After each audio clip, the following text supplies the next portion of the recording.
देश की सुरक्षा प्रणाली के साथ मोदी सरकार खिलवाड़ कर रही है और बार बार करती जा रही है। यहां महत्वपूर्ण मुद्दा उठ के आता है कि क्या अग्निवीर 6 महीने की ट्रेनिंग के बाद क्या वो बैटल हार्डन्ड सोल्जर हैं या नहीं है। रेगुलर आर्मी का सोल्जर 1.5 साल की ट्रेनिंग करता है और उसके बाद 6 साल तक यूनिट में और बाहर जाकर कई कैडर्स करता है, तब जाकर वो बैटल हार्डन्ड और ऑल वेदर सोल्जर बन पाता है कि वो सियाचिन या फिर नॉर्थ ईस्ट में, अरुणाचल में, डेजर्ट में कहीं पे भी डिप्लॉय किया जा सके।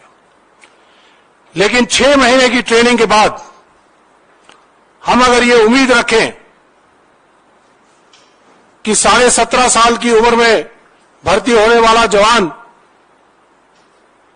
वो बैटल हार्डन होगा या वेल ट्रेंड होगा या क्लाइमेटिकली ट्रेंड होगा, ये एक सवाल है। ये बेसिक बुनियादी सवाल है जिसको हम हमेशा उठाते रहे हैं। और आज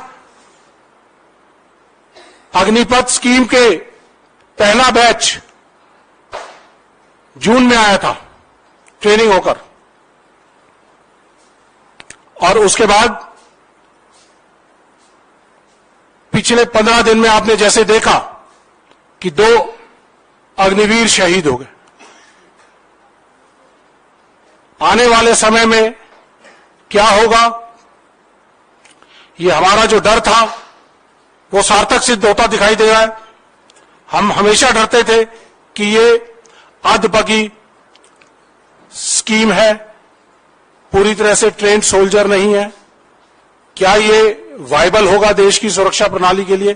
क्या ये पलटन में जाने के बाद डिप्लॉयबल होंगे या नहीं होंगे? तो इन चीजों के बारे में सवाल उठता है।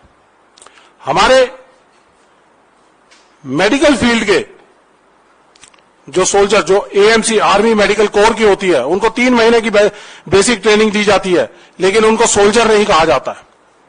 वो सोल्जर्स यूनिफॉर्म में है, लेकिन लड़ाई के मैदान में उनको झोंका नहीं जा सकता। तो सोल्जरिंग करने के लिए हमें कम से कम 1.5 साल की बेसिक ट्रेनिंग, रिगोरस ट्रेनिंग की जरूरत है, तभी हम उसको बैटल हार्डन्ड सोल्जर कह सकते हैं। और ऑल वेदर सोल्जर तभी कह सकते हैं जब उन्होंने 3-4 तरह के फौज के एनवायरमेंट के अंदर, टेरेन्स के अंदर काम किया हो। अब जैसे जैसे ये शहादतें हमारे सामने आ रही हैं तो सवाल उठ रहे हैं पॉलिसी के खिलाफ भी कि क्या हमें कैसे इनको इस्तेमाल करना है।